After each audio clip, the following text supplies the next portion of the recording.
Good evening, everyone. We are missing a few council members up here, but we got one more we know is coming, just running a little late. The other two will be absent, so Ivory and James Spaghettis. But we shall get started either way.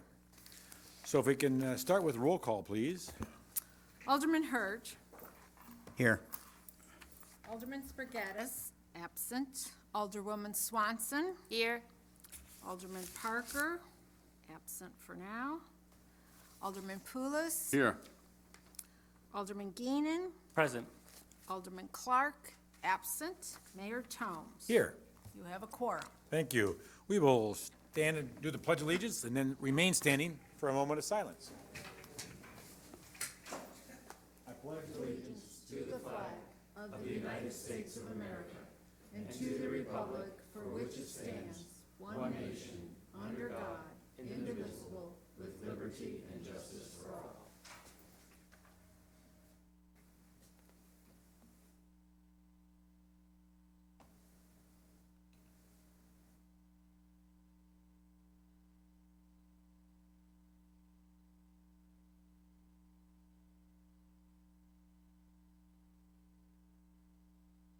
Thank you very much.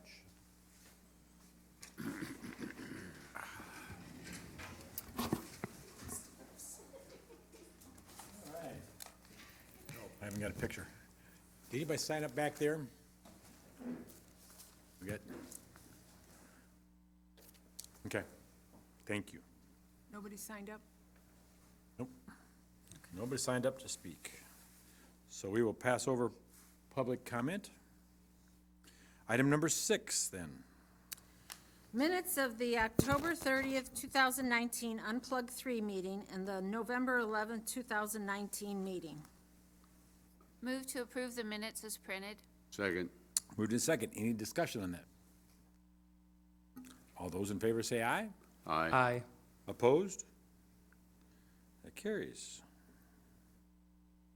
All right. We have update. Hang on here. I didn't get it printed, but I do have, no, I told you, I apologize here. Hang on one second. We got it electronically. I hope. It's perhaps people on vacation. But we've got it going here. All right.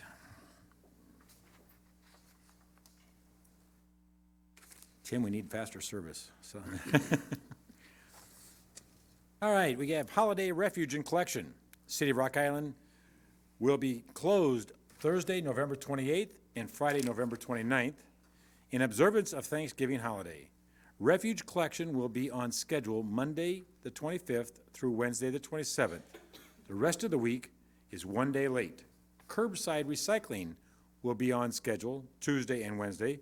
The rest of the week will be one day late also. Yard waste will be on its normal collection schedule also. All locations of the Rock Island Library will be closed November 28th and 29th. Tuneful Tuesday Music Series starts back up on December 3rd. A little music can lighten your whole day.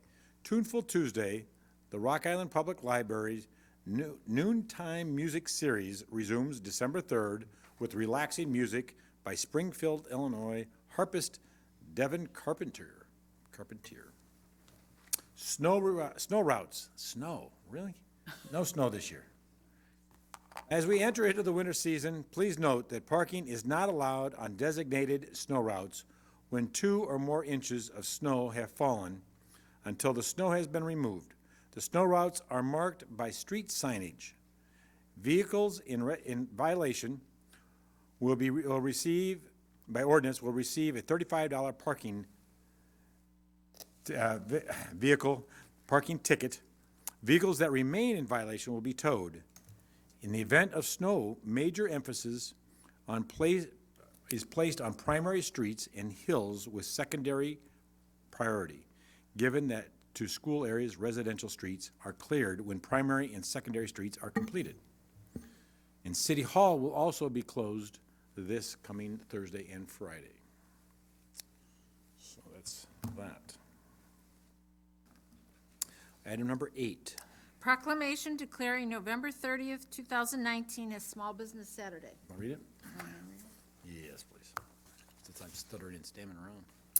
Proclamation, whereas the City of Rock Island celebrates our local small businesses and the contributions they make to our local economy and community, and whereas, according to the United States Small Business Administration, there are currently 30.7 million small businesses in the United States, which represents 99.7% of all businesses with employees in the United States, and are responsible for 64.9% of net new jobs created from 2000 to 2018. And whereas small businesses employ 47.3% of the employees in the private sector in the United States, and whereas 94% of consumers in the United States value the contributions small businesses make in their community, and whereas 96% of consumers who plan to shop on Small Business Saturday say the day inspires them to go to small, independently owned retailers or restaurants that they have not been to before or would not have otherwise tried, and whereas 92% of companies planning promotions on Small Business Saturday said the day helps their business stand out during the busy holiday shopping season, and whereas 59% of small business owners said Small Business Saturday contributes significantly to their holiday sales each year, and whereas the City of Rock Island supports our local businesses that create jobs, boost our local economy, and preserve our communities, and whereas advocacy groups as well as public and private organizations across the country have endorsed the Saturday after Thanksgiving as Small Business Saturday. Now therefore, be it resolved, I, Mike Tomes, Mayor of the City of Rock Island, do hereby proclaim November 30th, 2019, be recognized as Small Business Saturday, and urge the residents of our community and communities across the country to support small businesses and merchants on Small Business Saturday and throughout the year. Is there anybody here that's going to be receiving this? Maybe not. Which business would it be, right? I guess I will also add that I know has been talked about up here is that shopping small business emails keeps your sales tax here local also, so it helps the community. And we got to remember that small businesses are not just retail. There's a lot of service industries that are also out there in small, so it's very important to help our local small businesses. Item number 9. Proclamation declaring a public commitment to joining the Mayor's Challenge to End Veteran Homelessness. Proclamation, whereas since the humble beginnings of our independence, courageous Americans have stepped forward to protect this country and promote our ideals. The liberty that U.S. citizens enjoy comes at a price paid by these valiant men and women, and whereas the greater Quad Cities communities of Rock Island, Moline, East Moline, Davenport, and Bettendorf have among its citizens, volunteers, and employees individuals who have served in the United States Armed Forces, and whereas we are reminded of our obligation to them to serve our veterans as they have gallantly served us, and as we gather here today, let us not forget that freedom is never free, and our nation and our community is ever more indebted for their courageous service. And whereas we understand that there are veterans in the Quad Cities that are at risk of or are currently experiencing homelessness, and whereas we know that veteran homelessness is a community-wide concern and requires a community response by committing to a common vision, bringing resources to the table, and helping to drive continued progress through collaboration and communication. And whereas we know that ending veteran homelessness is possible as over 75 communities across the United States have met the federal criteria and benchmarks. Now therefore, I, Mike Tomes, Mayor of the City of Rock Island, along with our fellow Quad City communities, Moline, East Moline, Davenport, and Bettendorf, do hereby publicly commit to joining the Mayor's Challenge to End Veterans Homelessness by ensuring that every Quad City veteran who served America has a place to call home by the end of the year 2020. And we are encourage the citizens of Rock Island and the greater Quad Cities to likewise commit to and share the vision of ending veterans homelessness. that our Quad Cities community has a sympathetic response in place and ensures veterans homelessness is prevented wherever possible. Or if it can't be prevented, it is rare, brief, and non-reoccurring. So I think is Karen here?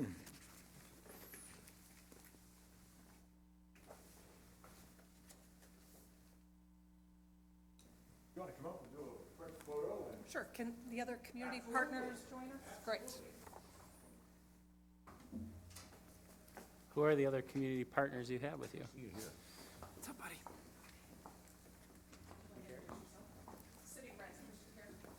Christy Adamson, Humility Homes and Services. Charlie Weaver, VA, Casey Arthur, VA. So the VA, Humility of Services, and Christian Care. We doing this now? Count of three? 1, 2, 3, 2, 3. All right. Would somebody like to say something, or? I would just like to thank you very much for making this public commitment to accepting the mayor's challenge. Our veterans have made a commitment to serve, and now we really want to make sure that we have a place. Whatever we can to help that out. Thank you.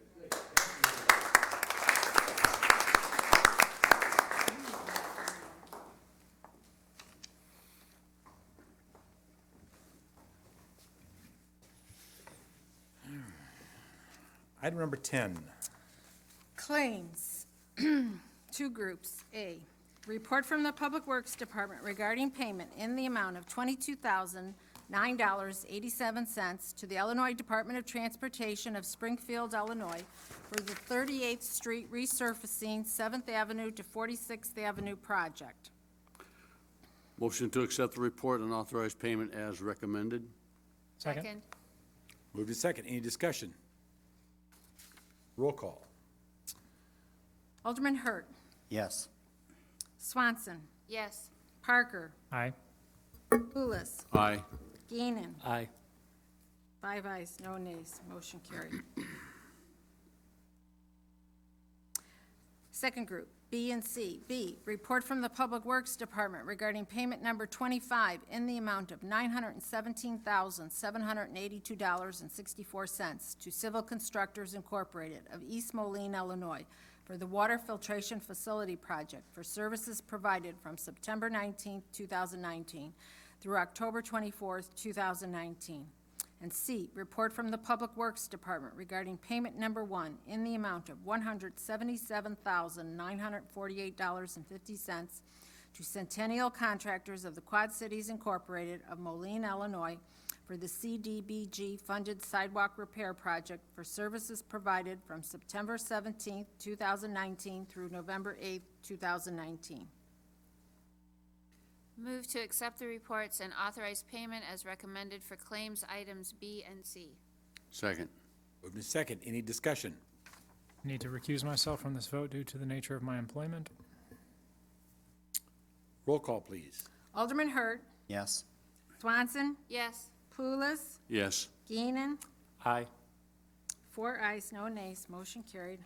Item number 11. Claims for the weeks of November 8, 2019 through November 14, 2019 in the amount of $372,216.19, and for November 15, 2019 through November 21, 2019 in the amount of $605,932.69, and payroll for the weeks of November 4, 2019 through November 17, 2019 in the amount of $1,504,968. Move to allow claims and payroll. Second. Moved to second. Any discussion? Roll call. Alderman Hurt, Yes. Swanson, Yes. Parker, Aye. Pulis, Aye. Geenan. Aye. 5 ayes, no nays. Motion carried. Item number 12. ACH payments for the month of October 2019 in the amount of $1,740,338.31. Move to approve the ACH payments. Second. Moved in second. Any discussion? Roll call. Alderman Hurt, Yes. Swanson, Yes. Parker, Aye. Pulis, Aye. Geenan. Aye. 5 ayes, no nays, motion carried. Item number 13. Purchase card claims for the period of September 27th, 2019 through October 28th, 2019, in the amount of $78,223.65. Motion to table the vote on purchase card claims. Second. Moved in second to table it. Any discussion on that? Stephanie here?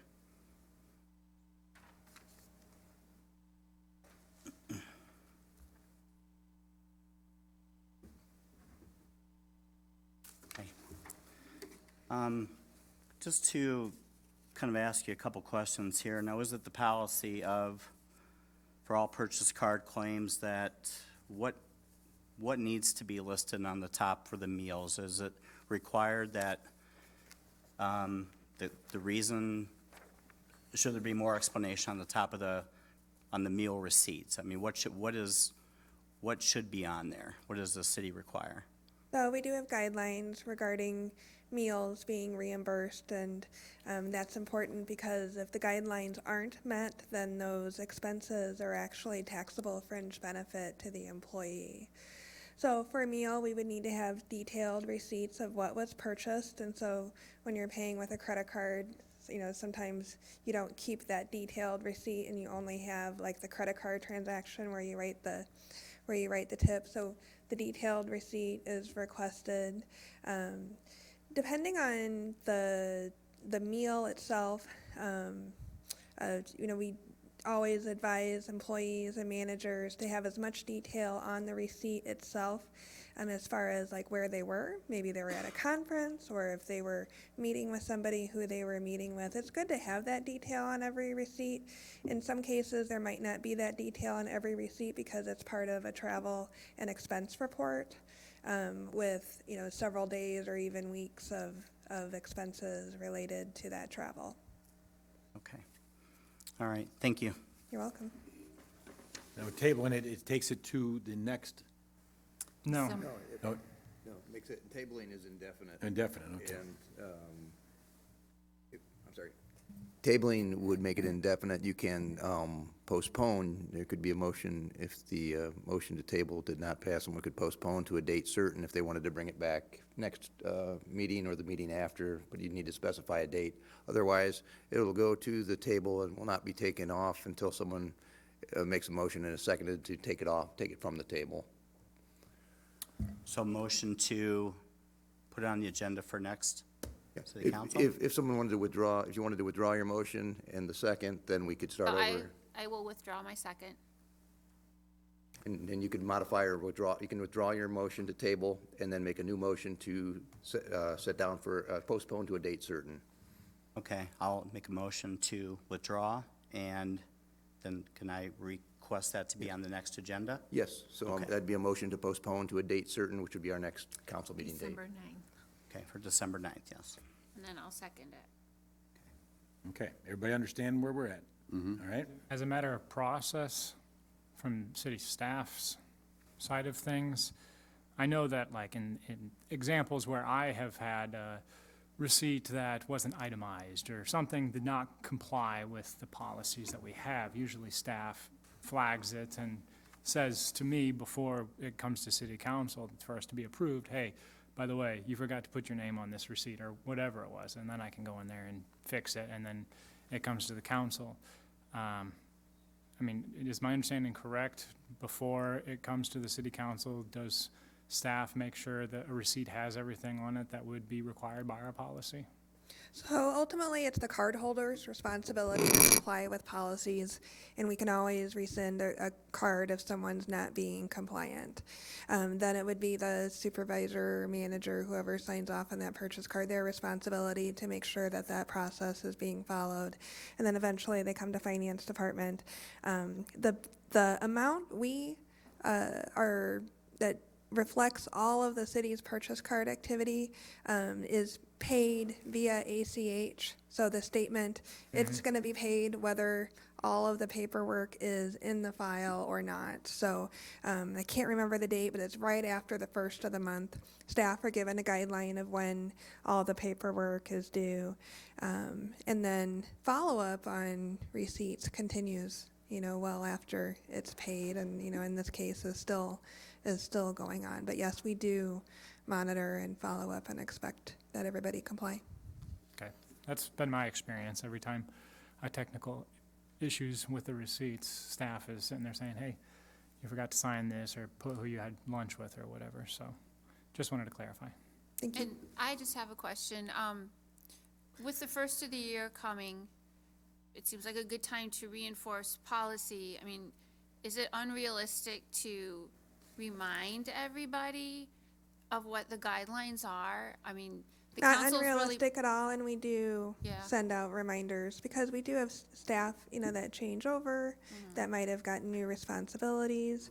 And yes, I do try to communicate things like that, and I have a note to do so with this particular instance. And I also would like to add, maybe with the budget situation the way it is, and the fact that we are gonna have to raise taxes and nobody's really happy about that, maybe a reminder to everybody to just be mindful that this is not your money you're spending, it's the taxpayers' money, and perhaps think twice on some of your stuff you're ordering.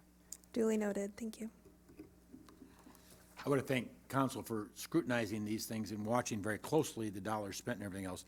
We've got to be also careful that we don't try to micromanage the departments either. So it's a fine balance, but I want to commend everybody for continuing to scrutinize and make sure that everything is being spent where it should be and wisely. Roll call, please. Alderman Hurt, Yes. Swanson, Yes, Parker, Aye. Pulis, Aye. Geenan, Aye. 5 ayes, no nays. Motion carried. Item 14. Report from the Community and Economic Development Department regarding a request for qualifications to complete the National Register Multiple Property Document for the city's 1918 Government Housing Collection, recommending the contract be awarded to McGuire, Gillespie, and Associates of Evanston, Illinois, in the amount of $10,186. Move to award the contract as recommended and authorize the city manager to execute the contract documents. second. Moved to second. Any discussion? Miles. So this is exciting, our second nomination for historic district on the National Register of Historic Places. No. So that's not what this is, and so I anticipated this. All So this right. is a little bit different. Please clarify. So, back in the year 2000, so almost 20 years ago now, using another CLG grant that we received from the state, the city created a historic neighborhood preservation plan for this collection of houses, okay? And as some background, if you go around in the area that's identified in this memo, you'll start to notice that there's about 6 houses, like types of houses that repeat over and over again. They're all not all next to each other, but they're kind of interdispersed, okay? And in the process of creating that plan, they were trying to evaluate whether or not a National Register historic district could be established. Ultimately, they determined that that was not possible, in part because the houses were not all next to each other. That's by design. They were meant to kind of blend in with the other housing around them so that it wasn't obvious where they'd come from, okay? So what it instead recommended that the city do is create something a little bit different, a multiple property document. Basically what this is, it's a cover sheet that covers most of the historic context for the buildings in the collection, so that if any individual property owner wanted to nominate their single property to the National Register, most of the work would already be done for them. So basically, they would be able to plug in the individual information for their house and more easily put that onto the National Register. So it isn't a National Register district, and as part of this project, nothing will be going on to the National Register. It instead just makes things easier for property owners to do so if they wish. Are we working with the house, the residents in that area educating them on what this is and explaining to them that if they want to apply for the National Register recognition for their individual homes, that we've pretty much all done the work already for them. There are a few property owners who own houses in the collection that are of a high historic integrity, so they're like almost exactly how they were when they were built, who are actively interested in having their homes listed. The Historic Preservation Society did or is doing a centennial kind of birthday party event for the neighborhood. So there's a lot of different folks in the community who have been pushing a long time to have this collection documented appropriately, and there are a lot of property owners there who are interested in celebrating that. A big goal of this project, even though nothing officially will be going on the register as part of this part we're working on, is to promote that neighborhood, make people aware of the collection and how unique it is, and just kind of bring prestige to Rock Island. We do have one of the largest examples of this type of housing that was completed as a project in the United States. And again, you know, that plan's been sitting on a shelf for nearly 20 years, and we'd like to round that circle out, so. Is this the same neighborhood that the Rock Island Preservation Society did their walking tour this past summer? Yes, That's up in Yeah, my and- ward, up by Athletico, I believe. it's kind of behind it. Yeah, 18th and Yeah, 40th, 40th Street. it's spread out, and in fact, this, the original development goes into Moline, so it crosses the border. This would just be for our part of the collection, but if you keep on going even along the Avenue of the Cities and you know which housing types to look for, you'll start seeing them pop up again. So it really is a very, very large collection. And then where are we generally speaking, I mean, this is a broader question, but where are we generally speaking on following up on some of the things identified in our Heritage Resource plan about, you know, we have several potential districts for applying, putting them on the National Register of Historic Places, lots of inventory that's been done in the past, a lot of inventory that needs to be updated. Just briefly, big scale, you know, is this part of that process? It is. So when we look at the Heritage Resources Plan, which basically organized our historic preservation efforts here in Rock Island, it was completed back in 2016. One of the things that it talks about is identifying resources that we need to address in one way or another. We're doing this now because it's been sitting there ready to go for so long, and there was a need identified in that plan from 2000. We spent good money on that plan, so it's time to do what it instructed us to do and follow through on this. But in the slightly longer term, it's our intention to continue to apply for these CLG grants, because remember, we're not spending a penny on this project, so this is all grant funded. We ultimately get reimbursed at the end of the project. Is to continue to move through and doing projects using CLG grants that either do survey work or create additional nominations or slightly more creative things like a multiple property document. So we're continuing to move slowly and steady through that in a way that either costs us very little or in this case nothing, other than staff time. And for those that aren't preservation dorks, like perhaps the two of us, CLG is certified. Dork, I'm not a dork, Mr. Yeah, Parker. you gotta own it, man, but. Okay. Well, me at least. So CLG is certified local government, right? And Correct, that's and we are one of those. because of our preservation ordinance and because of all of the attention that the city has done historically for preserving our history, right? Architecturally speaking, at least. And that's through Landmarks Illinois? No, it's through the state. Through the state? Yeah. Okay, so just for those that sometimes ask, you know, what's the benefit of Rock Island for having these teacup rattlers talking about historic preservation? Well, in this case, it's gotten us $10,000 from the state to do this for free, so, good example. Thank you. Very good. All right, roll call, please. Alderman Hurt, Yes. Swanson, Yes. Parker, Aye. Pulis, Aye. Geenan, Aye. 5 ayes, no nays, motion carried. Item 15. Report from the Information Technology Department regarding an agreement with Crawford Company for use of the city's fiber optic infrastructure for Crawford's 1306 Mill Street and 730 31st Avenue properties. Move to approve the agreement with Crawford Company as recommended and authorize the city manager to sign the agreement subject to any minor city attorney modifications. Second. Move to second. Any discussion? Randy, do you want to talk about this, or do I have to make Tim come all the way up? Tim, do you want to come all the way up? Tim can come up. Let me see if I can do it while he's on his way. Maybe he'll walk up for nothing then. We'll Nah, see. come on down, Tim. This is a great success. Yeah, I'll let Tim talk about it, because it is a good project, and we were able to help him out on it. You know, just everything was kind of aligned and worked out. So the brief story is we're going to set up a lease between the city and Crawford Company to use a small section of fiber optic cabling that runs between their two buildings. Doing so will provide them with higher bandwidth options, better security, and allow them to gain greater access to the internet. You're being very modest, Tim.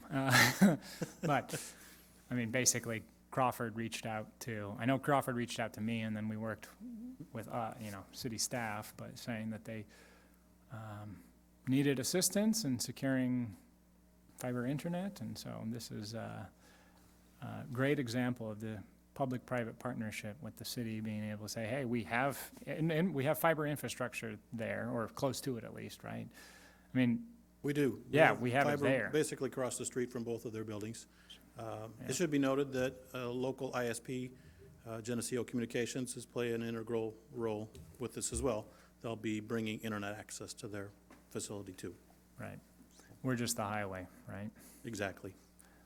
And I know I emailed you about this before, but I see this as a good opportunity to duplicate this wherever we have our fiber infrastructure in the city. I was just on Facebook the other day, and I saw a local business owner, complaining about their internet connectivity options for their business here in Rock Island, and I thought to myself, we're sitting on a good opportunity here, so Anything we can do to help local business is a good idea. hear that. Thank you. Very good. Thank you. Okay, if we could have roll call. Alderman Hurt, Yes. Swanson, Yes. Parker, Aye. Pulis, Aye. Geenan, Aye. 5 ayes, no nays, motion carried. Item 16.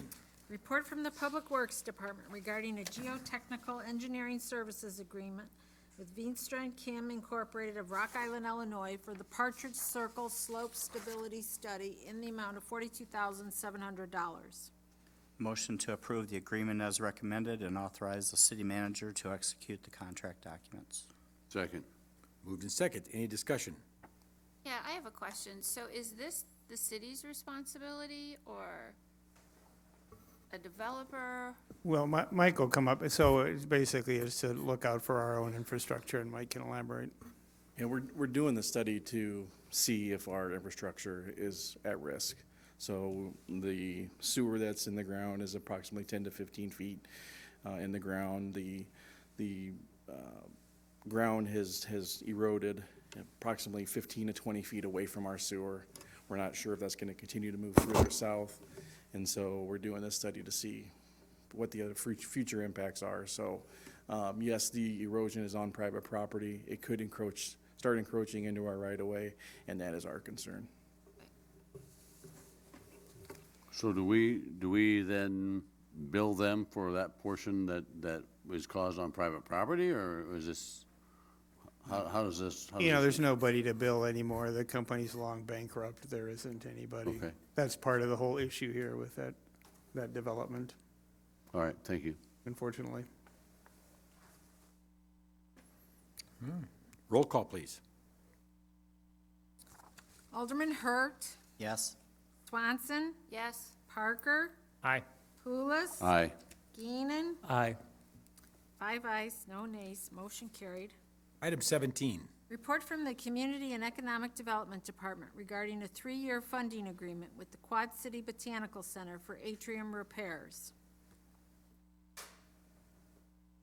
Move to approve the agreement as recommended, subject to minor attorney modifications, and authorize the city manager to execute the agreement.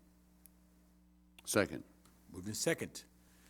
Amy, why don't you come up and talk about this real quick? Thank you very much. I appreciate the opportunity to be here. The Botanical Center This contribution from the city is part of a $500,000 campaign that we launched a year ago in order to improve the infrastructure of our building. We want to continue to expand our children's garden, which is coming next spring, but we wanted to make sure that we were also taking care of the building and the grounds that we already have. And so the first distribution helped us completely renovate our atrium and make our tropical plant collection viable, especially through last year's deep freeze. So quite an amazing thing for us. And the second installment will help us with climate control on the building, in the banquet rooms and that sort of thing, and the replacement of the tent canopy walls. And future things include pathways, security systems, lights, and that sort of thing. And Amy, you have reached your campaign goal, correct? We did. You And bet. this is part of that goal? The portion of it. Okay. So this is something council voted on a couple of years ago, so it was $150,000. We did 45 last year, 45 this year, and this agreement is for this year's, we haven't done a formal agreement yet, and then 30 and 30 the next 2 years, and that takes us up to the 150. While you're up here, do you want to talk about the lights? Sure.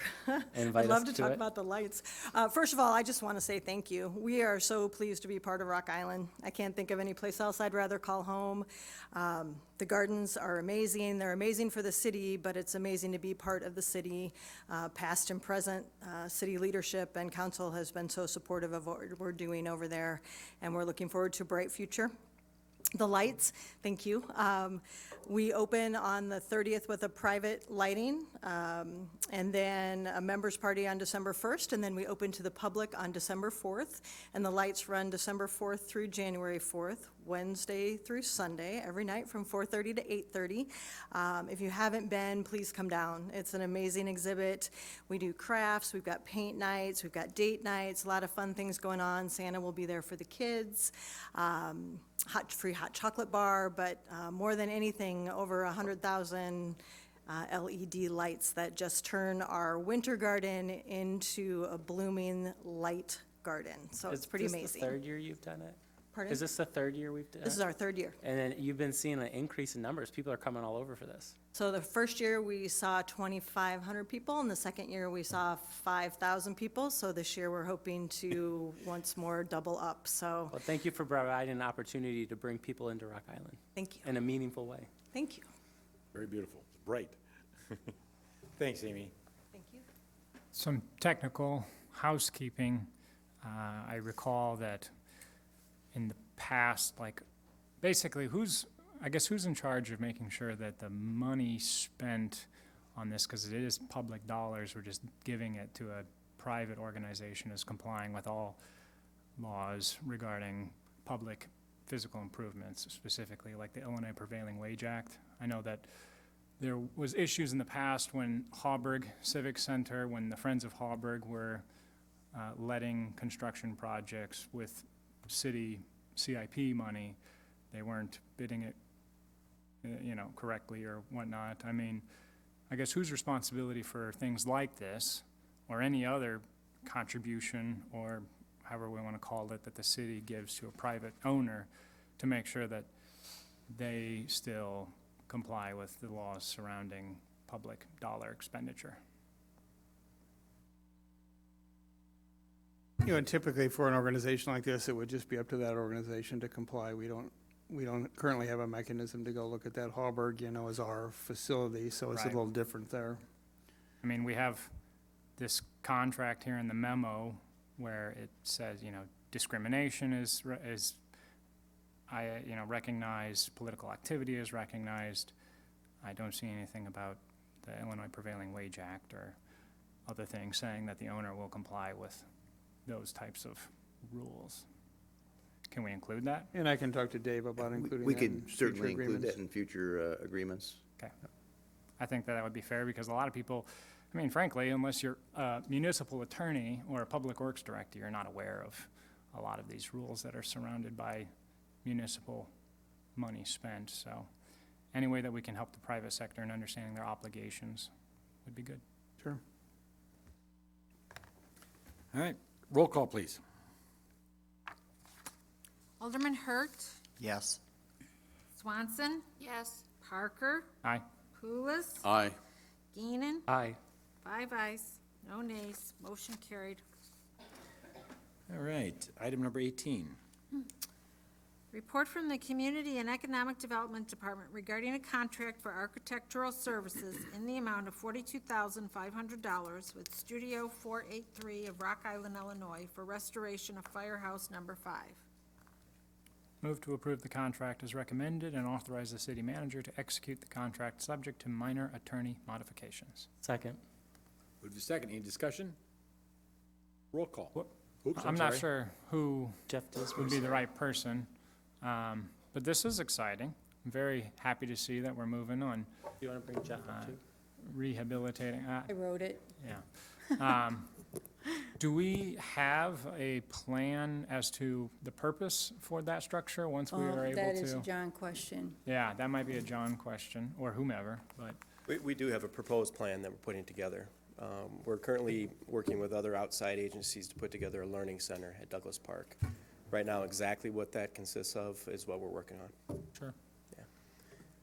I know there's been reporting in the past about having NFL museum or whatever there. I mean, is that a long-term? We'll have some things hanging on the walls. But I Yeah. mean, in the end, it's going to be used for the community and outreach for the kids in and around Rock Island and all of Quad Cities. Yeah. Well, thank you to both of you. I know some of this is CDBG funds, and then there's a match from Parks or something to that effect. Yeah, we got as part of it too, and as part of this process, we got a $75,000 grant from DECO as well. And Nice. before you can move forward, we have to have the architectural plans to do so, and that's where some HUD dollars have come in to help us out. There was also a grant from the Robert Mott's Trust. Correct. Nice. Living Trust. They each year give some money, and the minister at Two Rivers Church and myself determine where our help will go with it at. And they want to put it into brick and mortar. Last year was down at Douglas Park also, and then this year it is again. Yep. No city dollars going into it right now, so it's a great deal. I gotta say, many of our departments, but especially Parks, is doing a great job at identifying alternative sources of funding for the many things that need funded. So, good Thanks. job. Appreciate Thank you, John. And then, is that a locally landmarked property? No, it No. is not. It is determined eligible for listing on the National Register of Historic Places. Because we are using federal dollars, and DCEO has said that the Secretary of Interior standards for rehabilitation have to be followed, we have to follow this protocol. So we have no choice if we're going to spend these dollars on this project.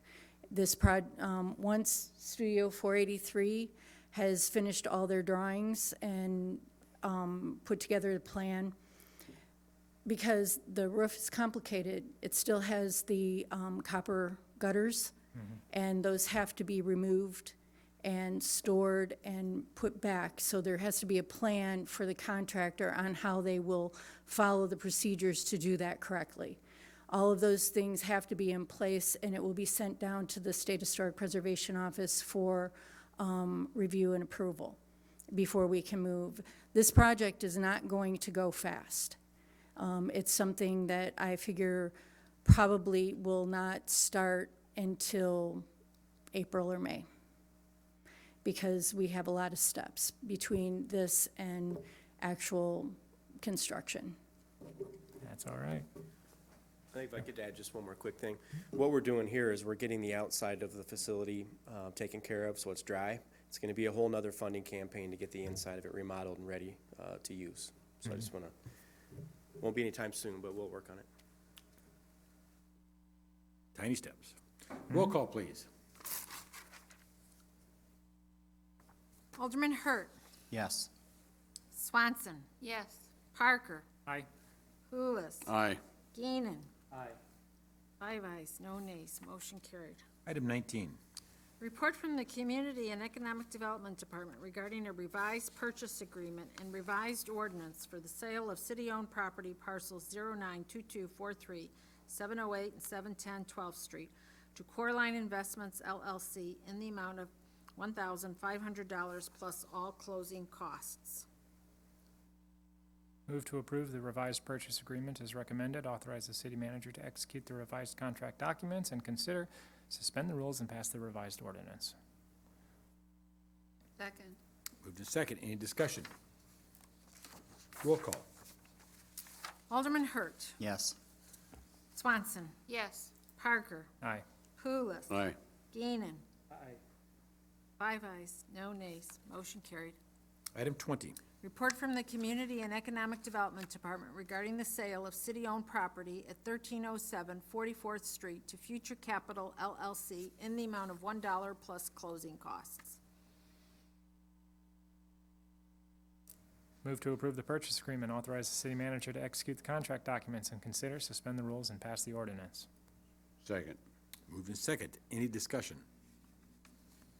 Roll call, please. Alderman Hurt. Yes. Swanson. Yes. Parker. Aye. Pulis. Aye. Geenan. Aye. 5 ayes, no nays. Motion carried. Item 21.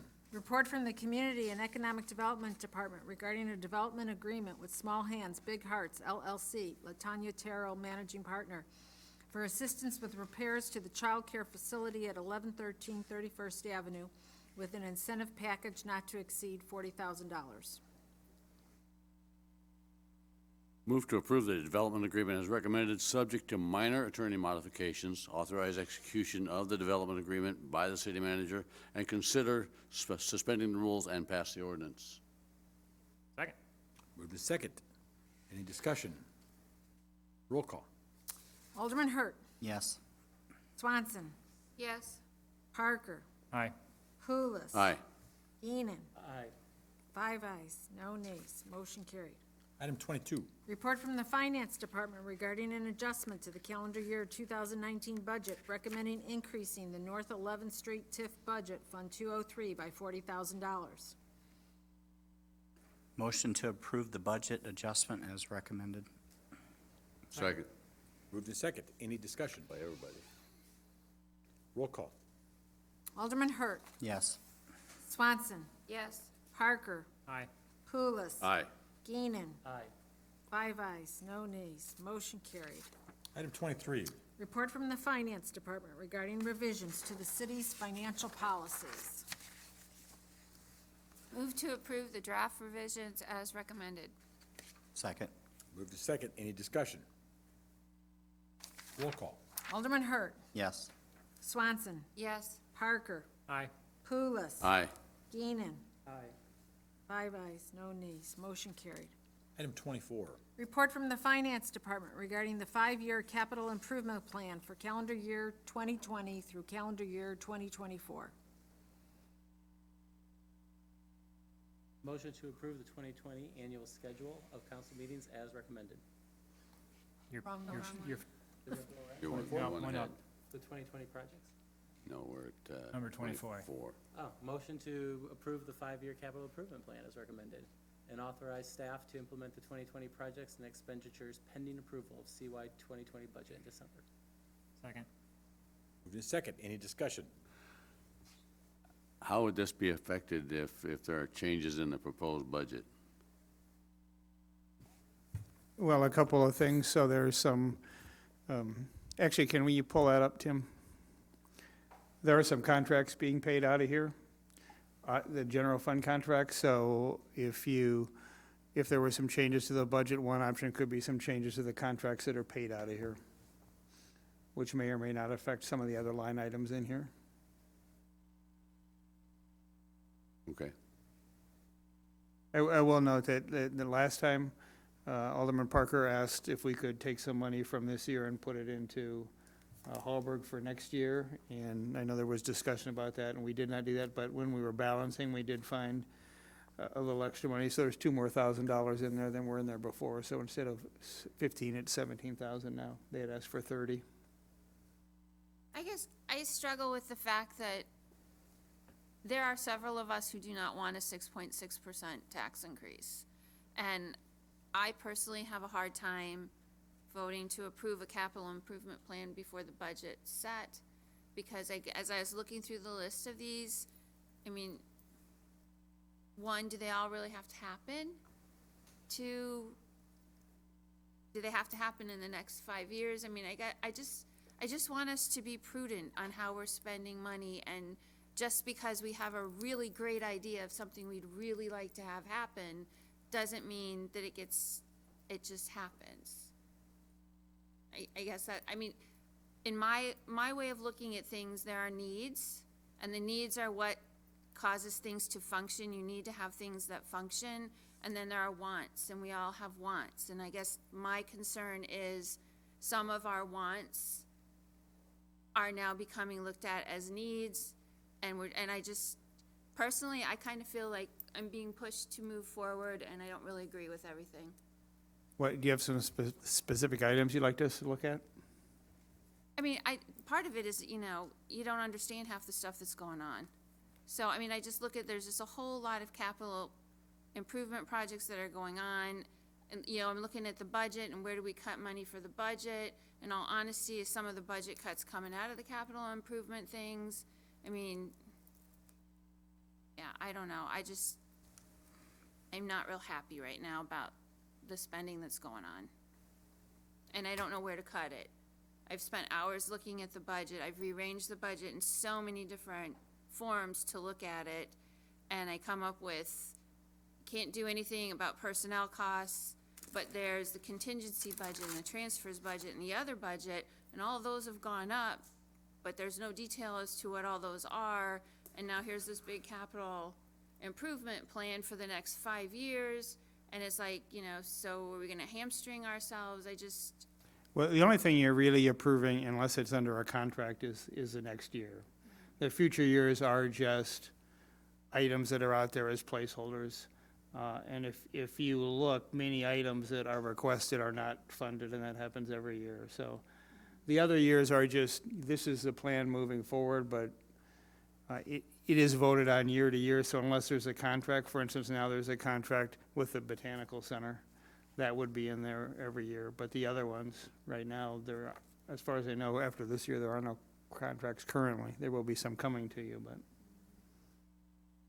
So is this contingent upon approval of the 2020 budget, or? That's the motion, yes. I mean, so we brought this in a study session here a few weeks ago. We always Right. bring it ahead of time, so there's a chance to ask specific questions about this separate from the budget, because it really is sort of a separate document. Certainly be willing to answer any questions on any of the items up here.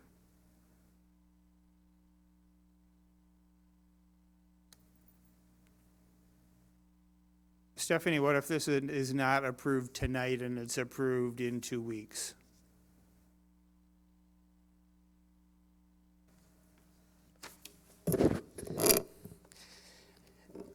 Part of like what I would be doing over the next couple of days, as Judith wants to, have our agenda items in for the 9th, is we pass an appropriations ordinance. So an appropriations ordinance reflects the total expenditures by each fund. And so that's one of the things that we have to kind of nail down, make those changes in our software so that I could run a report and say, this is the budgeted expenditures for the next year. So if it's not passed tonight, that's okay. I still need to proceed, with finalizing what we think the expenditures are going to be by fund for that first reading on the 9th. One thing I wanted to mention on the capital improvement plan is much of the items, especially in the second half of the document, are in the enterprise funds. And so enterprise funds, the money stays within that fund. There are cash flows where we kind of cash flow out the projected revenues and expenditures and capital projects. And that's what drives what we're working on and what rate increases we might need to look at. I mean, obviously, the expenses continue to go up. So, one of the things you see here just changes in the last couple of weeks as we were ratcheting down on cash flows, that we needed to kind of adjust the CIP projects a little bit just because of funding.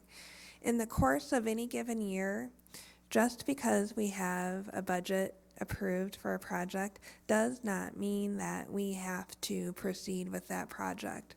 Most of our projects, if it's not a contract, comes before you in the form of a report after a bidding process. And sometimes we actually don't even complete projects that are on the CIP plan for various reasons. We might rebudget it in the next year, or maybe the need has gone away. So that's just something to keep in mind, that through our purchasing policies process, much of our expenditures come before you for approval. And just because we budget $1 does not mean we have to spend that $1. So just, and I don't know if that helps or not, but it's just something to keep in mind. Part of the CIP is also use of gaming funds, and a lot of what we see, I think it's on page 2 of the CIP plan, is debt service related, and so that's a given, and what's in future years is the principal and interest that would be paid on that, although perhaps we won't use gaming someday. That's the hope, and that we could use a different revenue source. So it's all subject to changes, and again, as Randy said, you are only approving the amounts that are in that 2020 column tonight, or the 9th, whatever is your will. And only approving the plan, not the actual expenditure. Mm-hmm. Exactly. It's just a spending plan, and can, be adjusted at any time. In fact, I say this budget is a year-long process. It truly is. I mean, just a couple of agenda items ago, we've had a project that came up that wasn't anticipated, and when you approve that budget adjustment, we go in and increase that expense line by that amount. And then that gives the authority for the procurement process, the purchasing process, to continue. There is a lot of summary data in our budget, and so I can feel your pain, when you say, I see this row, what's behind this? There's often stories when you see a spike or an increase, and there is detail behind every single number in that budget, and that is easily provided, if well, not easily, but it is providable for any requests that you have, and whether it's from the finance department or from the departments. They know their budgets intimately. Any further questions?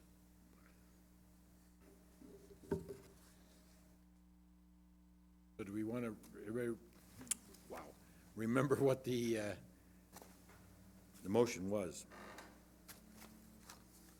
Motion was to approve the 5-year capital improvement plan as recommended, and authorize staff to implement the calendar year 2020 projects and expenditures pending approval of the calendar year 2020 budget in December. Okay. Ready to roll call? Alderman Hurt. Yes. Swanson. No. Parker. Pulis. Aye. Keenan. Aye. 4 ayes, 1 nay, motion carried. Item number 25. Report from the city clerk regarding the schedule of regular meeting dates for the Rock Island City Council for the calendar year 2020 pursuant to the Open Meetings Act. Motion to approve the 2020 annual schedule of council meetings as recommended.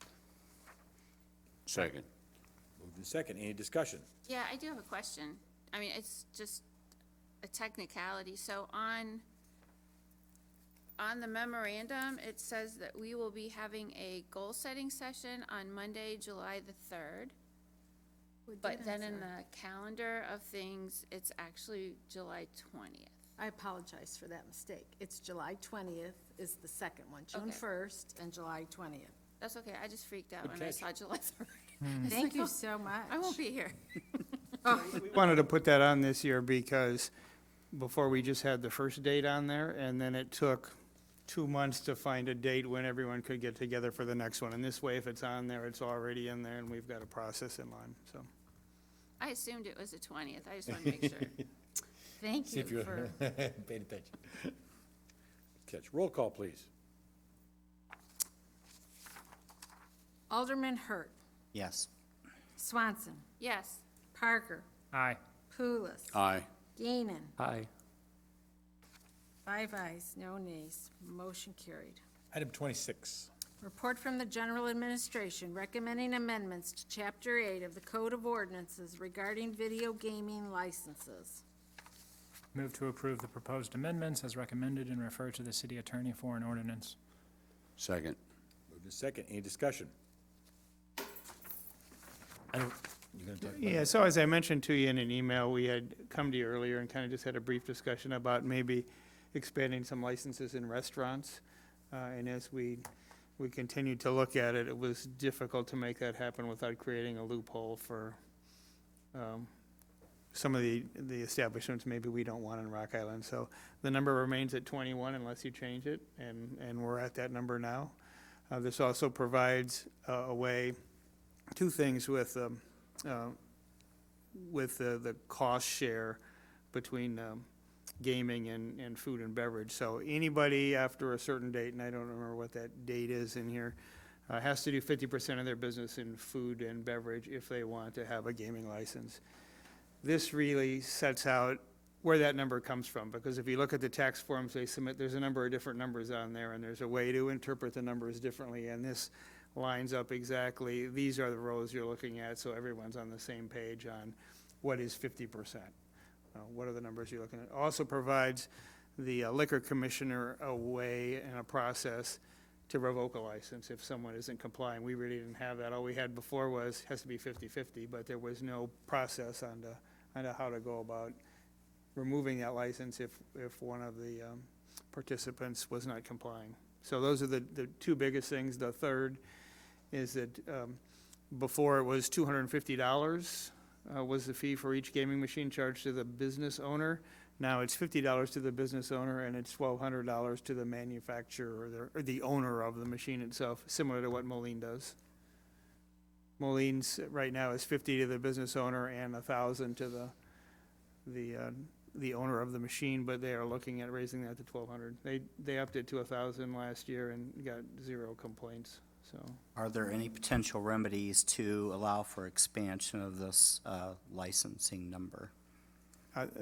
that would, yes, someone can request that, and it can come before council, and staff can make a recommendation on that.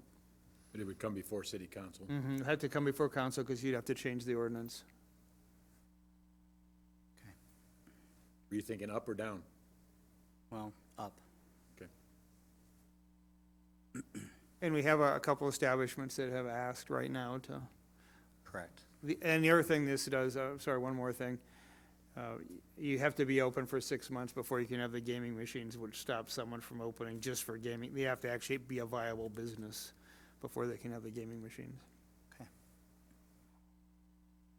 Generates a fair amount of revenue for us, helps. I think an additional $90-some thousand, I think. Yeah. It generates additional income, which kicks in on the renewals, which I think in April or something of that sort. But council can anytime vote to change the number either up or down. Okay? Roll call. Alderman Hurt, Yes. Swanson, Yes. Parker, Aye. Pulis, Aye. Geenan, Aye. 5 ayes, no nays, motion carried. Item 27. Report from the Community and Economic Development Department regarding the sale of city-owned property to Gorman and Company of Oregon, Wisconsin for development of affordable housing. Motion to approve the sale of the city-owned properties as submitted and recommended, and authorize the staff to draft a purchase agreement that includes a sale price for future council action. Second. Move to second. Any discussion? This is the site of King Solomon, are we allowed? It is, and this is just something to get on the books that allows them to apply for grants in this calendar year. So it doesn't lock up the sale, nothing's final, this is just the first step that allows them to then move forward. So this is 15 separate lots? It is, there's a whole bunch of basically it's 3/4 of one block and a couple on the next block. But if you know where Second Baptist is, they have a parking lot in one corner of a block, just a standalone parking lot, and the rest of it belongs to us, and that's the majority of lots. And then there's a couple properties on the other side of 6th Avenue along 11th Street. It's nice if they put some. Possibility of 2 major constructions there with Housing Authority and. Yes. And they'll be talking to each other also, because they're quite interested in what the other's doing. Some good infill development. Thank you. Roll call, please. Alderman Hurt, Yes. Swanson, Yes. Parker, Aye. Pulis, Aye. Geenan, Aye. 5 ayes, no nays. Motion carried. Item 28. Report from the mayor regarding the appointment of Margie Mejia Caraballo to the Human Rights Commission. Motion to approve the appointment as recommended. Second. Moved in second. Any discussion? All those in favor say aye. Aye. Aye. Opposed? Carries. Item 29. Report from the city clerk regarding requests from Gildas Club Quad Cities to hold their 21st annual 5K and 1 mile fun run fundraiser on Saturday, April 25th, 2020, from 8 a.m. to noon for a street closure of 18th Street between 1st and 3rd Avenues and for a waiver of the permit fee. Move to approve the event and the street closure and waiver of the permit fee as recommended. Second. Moved in second. Any discussion? Roll call. Alderman Hurt, Yes. Swanson, Yes. Parker, Aye. Pulis, Aye. Geenan, Aye. 5 ayes, no nays. Motion carried. All right, other business. I don't think there's anybody in here besides staff. I don't know, Bill, I guess. It seems like part of the city. You're here every day. Faithful, faithful Bill. Yeah. Anything good for the cause here? Yeah, just something about, so the discussion about the video gaming license related to the liquor license, something I just would like to throw out there as we are considering updating specifically the liquor license. Two things. One, if I understand correctly, I believe there was a recent change in state law that requires bars or restaurants to have a written sexual harassment policy on the books. I think that's, somebody may correct me if I'm wrong, but I believe that's a new change, that they all gotta have sexual harassment policies, anti-sexual harassment policies. And just an idea, perhaps tie, I know I contacted you about this idea, Mayor, but perhaps tie future liquor licenses for the city of Rock Island with also demonstrating that they have a written anti-sexual harassment policy. I mean, they gotta have it anyway, according to the state, but we can make sure, we can do our due diligence to make sure that Rock Island bars and restaurants have one too. We are, I hate to say currently, we have talked about doing that. Currently, what, one of the ordinances we're working on right now, though, is sweepstakes type gaming. Yeah.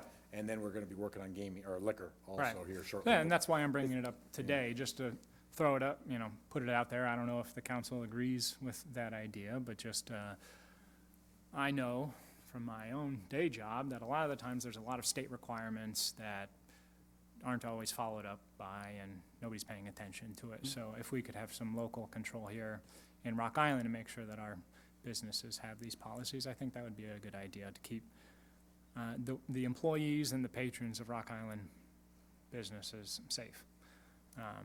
And then secondly, so I've been mulling about an idea as to, so there are a number of Illinois municipalities, and I've contacted Dave Morrison here about this, that have separate hours of operation for different businesses that have, or maybe not hours of operation, but hours of allowing the sale of alcohol based on the square footage of the property. So properties with X amount of square footage and below may sell alcohol between this time, and properties of this X square footage and greater can sell alcohol between this hour and that hour. I've thought a lot about this and whether we should, potentially pursue something like that here in Rock Island. I get a lot of grievances about, I'll just be straightforward about it. I get a lot of grievances about the convenience stores in my ward, about the sale of liquor. We've had my constituents here complaining about very specific examples of people hanging out in the parking lot and being a nuisance. And so, it's a complicated, potentially delicate issue, but I just wanted to put that out there and see what the city council thought about potentially considering separate hours in which we would allow the sale of alcohol based on the size of the business. Well, now, don't, if I may, what we do for one, I mean, that has to be applied across the board, so I think we need to be very careful moving forward in that direction. I'm not saying it's a bad idea. Correct. But I think we need to be very careful and very diligent in our research, to find out, is this a good thing for Rock Island? I don't know if it is or not. Right. What we've been doing, and Linda's been doing a lot of this bird dogging and everything else, is taking a look at other municipalities. Right. Not just in the Quad Cities, other, you know, and then trying to marry those together. And we've even called some and talked to some, did this for the gaming, and looking at for the sweepstakes, and also we will for the liquor and everything else, to see what others are doing. Not that we have to be the same as others, I'm not saying that, but obviously find, maybe somebody did it and found a problem with it, or somebody said, oh, I wish we would have. So I think it's worth continuing to look at. When we look at this, you might as well turn all the stones over and see what's there, and what makes sense and what doesn't. Yeah, absolutely, and that's. And we can do, obviously, a study session and presentation on it before we bring it forth, if there's much major change to it. If that makes sense? And that was my only purpose of bringing it up here, is to get ahead of it. You know, I mean, this is something that I think requires sufficient public attention and debate and consideration. And so, you know, as we consider changes, upcoming changes to the liquor ordinance, those are two specific examples that I would like us to take into consideration. What are your thoughts on that, Dylan, as far as, I mean, you must have some idea what your thought is from a smaller establishment, Right. you know, as opposed to a larger one. I mean, what are your, I guess, give me your thoughts on that. So, I would agree with the mayor in that let's not recreate the wheel, right? And from what I've read about other municipalities, basically smaller convenience stores, because we also have a variety of different types of classifications for liquor ordinances, right? You have bars, you have restaurants, you have grocery stores, you have convenience stores, et cetera. Basically, my intention is to have fewer hours of allowing the sale of alcohol for smaller square footage convenience stores. And I don't know specifics, that's where I would like us to think about this, but generally speaking, that is my thought. You look at retail consumption versus, I mean, once again, selling of alcohol versus a bar drinking it, Correct. This is the retail side of liquor, not a bar. consumption. I would say that certainly warrants some study, and I would probably agree with Alderman Poulos. It's definitely it'd be a sensitive subject, and you know, pose some potential issues down the road, but certainly worthwhile looking into, though. All right. I guess I'll bring it up for other business, is that with the budget and everything else, there's been talk about what percentage to increase, no increase, et cetera. And I think that we need to be fairly clear with our indications to staff on what we're looking for. You read my mind. I mean, I just think that we need to, obviously, we're getting down to the point that they've got to make decisions and changes if it's gonna happen. Otherwise, they proceed as presented before. Well, I'm not supportive of a 6.67. I think that's a lot to put on the residents. So I personally would like to see it lower, and I would like everybody to go back to the drawing board with their departments and kind of look and see what else can be cut. I mean, I know personnel is a huge thing, but, you know, I guess I feel that we owe it to the citizens of Rock Island to try to be, you know, due diligence and see, you know, try to be very conscious and thrifty with how we spend their money, because it's not ours, it's theirs. I would like to agree with Alderwoman Swanson regarding this. I think the 667 is high. I think we need to, it's not our job to redevelop each department's budget. I do think that each department can go back and take a little closer look at what their expenditures are, and so I'm supportive of a lower number than that as well.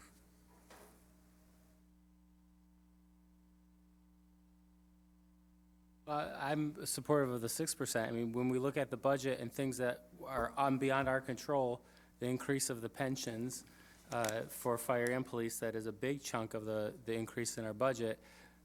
It is fair to our residents, I agree, but when you take that out, it's not that big of a rate increase in terms of what the departments will benefit from, is what I was understanding. We have a new law, though, and we don't know how that's going to affect us. And I would love to be able to say, you know what, we're just going to have a zero budget. I know my constituents would love to say we're going to have a zero budget. Do I think that's possible? It's possible, but it would come at a very big, a very broad cut to some much-needed services. Would I like to see what the department heads could do about it? Yes, I would love to, and I agree with Alderman Swanson. I would love to see what you and Alderman Hurt said, you know, let's let the department heads come back and show us what they can do. We also have increases not only in police and fire, but in IMRF. You know, you're looking at a 6.5% and a 6% there that, you know, is not, it's not going away. And as salaries increase, that's only going to be a higher amount. So I don't know what the right number is. I really don't feel comfortable with 6.67. I think one way to consider fairness to taxpayers is also to be honest and transparent and open with taxpayers. There was a time in recent, relatively speaking, history in the city of Rock Island that the city council arbitrarily maintained a certain tax levy because of, just not liking the notion of raising taxes, which is fine. You can do that. However, it is very arguable that the reason that we are looking at the tax increases that we are experiencing today, and in the past 2 years that I've been on, I mean, this is my potential third time raising taxes. The mayor, Spaghettis, Ivory, Geenan, this is our third go-around doing this. We're not exactly happy or thrilled to be doing this either. However, it can be argued that because taxes were, I would say, artificially kept low while expenses continued to mount, we took our credit card and we kept on using our credit card without looking at the facts, looking at the budget, and having a realistic understanding of where we're going to come up with the money to pay for some of this stuff, that the proverbial chicken is coming home to roost in many ways. And that I look at my responsibility here to the taxpayers in a long-term perspective, that we don't just make a decision for this year so as to keep taxes low or whatnot, but to make sure that in 20 years when my kids are buying houses in Rock Island, that we have a municipality that has been appropriately funded and is not having to make drastic changes as we are having to make today. So I believe, we sat through the budget meetings. We've heard about, we cut 7 FTE positions from the budget this year. We've cut 38 or something like that over the past several years. We have been shown where the departments have made efforts to cut. And I think it's a disservice to our professional staff to say, well, they just haven't figured out how to cut things. They have figured out how to cut things, but at some point, it gets down to the reality of things. And it gets down to, are we going to make the potentially politically difficult decision where we field phone calls and emails to make it that in 5 years we're okay, or do we continue kicking the can down the road as has been done in the past? So I sympathize, I apologize, and I'm not happy making these decisions, but I would encourage my colleagues to take a broader perspective on this. Be sure to, if you have a specific line item or specific idea that you would like the city to not do anymore, the mayor's at least said, maybe we'll make garbage pickup every other week, or something to that effect. I don't think anybody wants that, but at least that's something that we can point to and say, okay, if you want these cuts, then here's what it's actually going to look like. Okay, I'm going to not be argumentative or anything like that. I'm just saying, I think a few of us are looking at some other ways to re-examine some areas. I know, for instance, I'm having a meeting with Public Works and with Randy this week. We're going to kind of review fleet. I looked at such things as, okay, let's look at special pickups. I'm waiting on some numbers still from Mr. Bartels regarding, we do a no charge first, 25 second. Moline does a no charge first, 40 second. Yeah. Davenport does 35. So I'd like some numbers on that to see if we bump that special pickup rate up and see what the numbers would be. And I've requested to see how many special pickups we had at $25 in the last 2 years. I think there's some other things that we can look at. And I cannot with good conscience say, yes, we're going to do a 667 with no guarantee that they're not going to come back and want another rate increase next year. I feel like we need to kind of, I'm not saying, I don't know what that number is, but I think there are some areas that we need to look at. A lot of this stuff goes rushed through, and there's a lot of information there. And even, in all fairness, we received this big, massive budget book on a Friday and expected to do a major read in 2 days for a Monday night budget presentation. So that's a lot of information to digest in 2 days.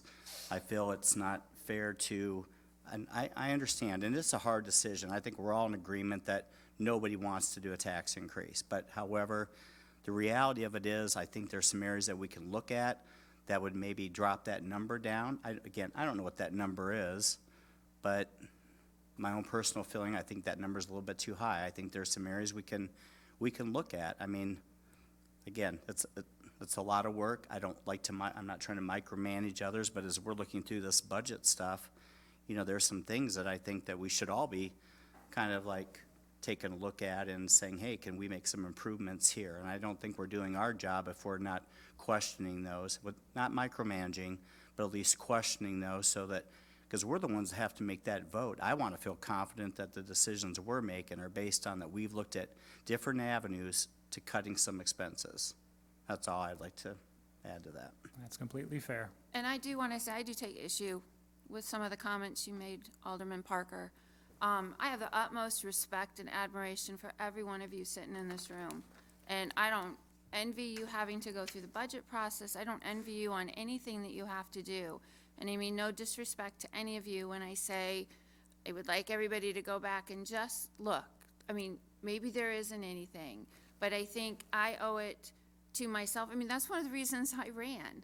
I owe it to myself and I owe it to my constituents to just ask. Maybe a second look might reveal some places where they could cut. And I do have very much respect for you. I am not going to micromanage your budgets, because I will promise you, you would not like where I cut, because I wouldn't have a clue where I was cutting. You know your budgets, you know your departments, you know those budgets inside and out more than anybody else does. And if it can't be cut, then it can't be cut. But I just feel I have to do my due diligence just to ask. With that being said, That's then, fair. I mean, if we come back here in 2 weeks and the department heads say, this is it, this is, there's no more fat on the meat. Right. It's all been cut. And I think by and large that's what they've already handled us. I hope that that's not it, but it could very well be, and if it is, it is.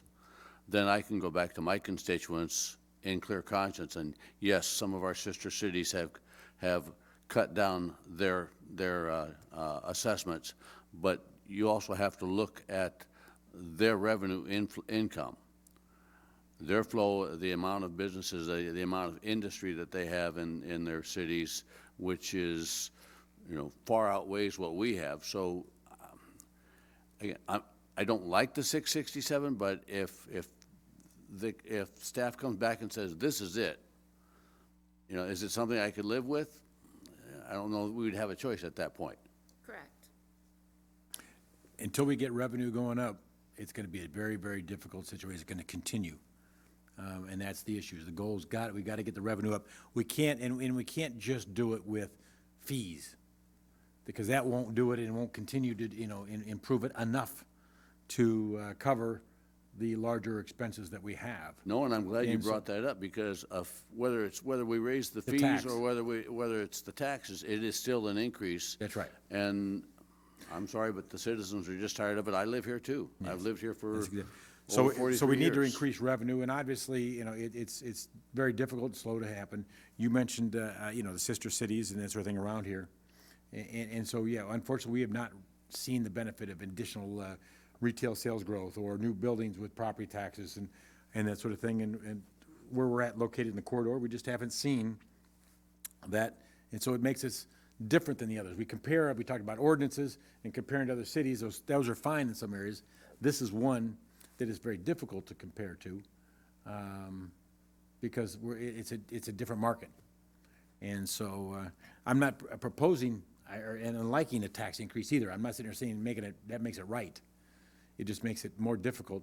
And it does eventually come down to, I mean, as you keep cutting, and we can all come up with some efficiencies, but eventually, if you don't change the amount of income coming in, you do start digging into core services, whether it be garbage every other week, whether it be snow plowing, whether it be ambulance service, whether it be, you know, I don't know, it could go on. Fleet services, types of vehicles, but personnel is 60-some odd percent, 70%, 70-odd some odd percent of the budget. And so it's personnel is where a lot of it comes down to. Unfortunately, I don't think we can, And so that has already been cut. And that's a majority of what it's at. So we consider and keep talking. The other thing, a concern I have, is timing of everything. Once again, we can keep digging into these things and researching everything else, but we have to have on the agenda for next week, the first round of the ordinance to do that, because it takes 2 readings. Correct? No, correct me. Yes, that is correct, but perhaps Stephanie could address it. We also have to, if we're going to raise taxes above 4.99%, we have to publish very soon the truth in taxation public hearing notice to the public in the newspaper. The public hearing has to be held on December 9th. There is a state statute deadline for when the budget has to be adopted by in December. May I ask, can we publish that and still We can. not Yes. That's go the to that plan. rate? Yes. That's the So that's plan, right, not, that's Stephanie? not a issue that we need to be concerned with right now. We'd go ahead and publish it. Right. And then if we can find a way to bring it the other way, then okay. But if not, then we're not in violation. So, we have 2 holidays this week, and so we need to publish the December 9th agenda by December 5th, correct, Stephanie? So that leaves barely less than a week. So we talked about doing this to research, review because and we come gotta up with publish that and at least do that hearing, because I don't think we're gonna have results from anybody that quick. Yeah. People, you know, once again, there's vacations, there's, you know, of course, the holidays. It takes time to digest numbers, it takes time to get these numbers together that people are requesting. And so I don't think that's realistic to be able to at least not go that far. Well, so Stephanie, I've talked about some options. So we have some options out there. Is it going to impact services? It is going to impact services, but, I mean, that's part of cuts. So one thing we've talked about, staff, or council wanted staff to look at an economic development services agreement with Dari. Removing that is a 1% tax cut. If you say we don't want to proceed with that, it's a service we don't have now. We wanted to expand the service because council asked for it. If you don't want that, that's approximately 1% that would come off right now. So I guess I would like to know how you feel about that, because it's a lot of work for us to proceed on that, and I'm not going to proceed on it if. Just so that I understand it correctly, much of that is coming from positions that the city currently has vacant but budgeted for. And so is your proposal to just eliminate the vacant positions in CED? That's correct. Okay. That particular position that was going for that, which is the economic development programs manager. Yeah. And there's also $40,000 that we have in gaming that was going to go towards that, and that would be reallocated toward a contract in the general fund. So you're talking approximately 1%, but it might be a little less, because some of that money does come out of TIF funds, but, Regarding, I mean, so I would recommend not expanding services then. That's a service expansion, and if we're gonna get to the point now, because the departments have been through their budget many times. And I've had them cut stuff they don't wanna cut, and Stephanie and I have some ideas, and the departments aren't gonna like those ideas, but, you know, it's what we're gonna do. We'll do whatever the council desires, but I would certainly vote against expanding services when we're trying to cut back. That's just my opinion, so I guess I'd like to hear what the council thinks about that. I think that the only way we're gonna get out of this is by growing, and CED is how we grow. And it's like not putting gasoline in your engine and trying to save money, right? I mean, No, I know.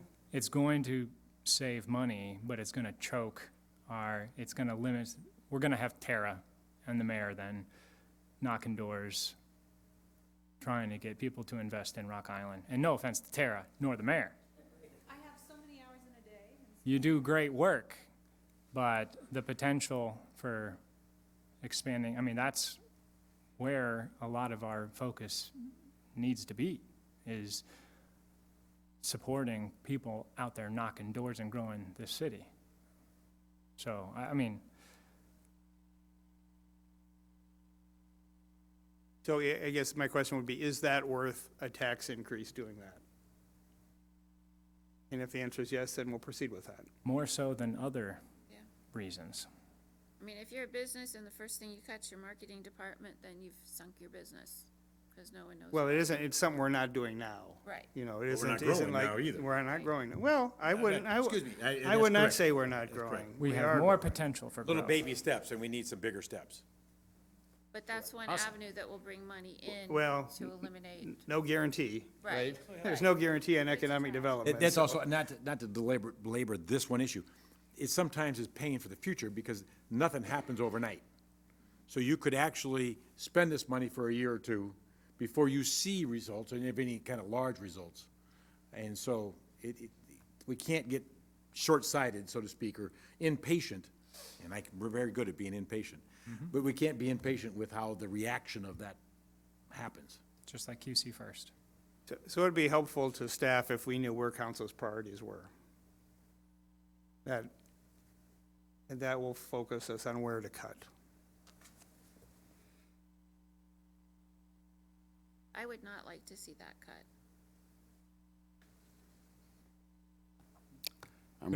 Could we, I mean, like Alderman Hurt said, it's good that we're working with city staff. Could we, whatever we believe most priority to be cut, can we contact you?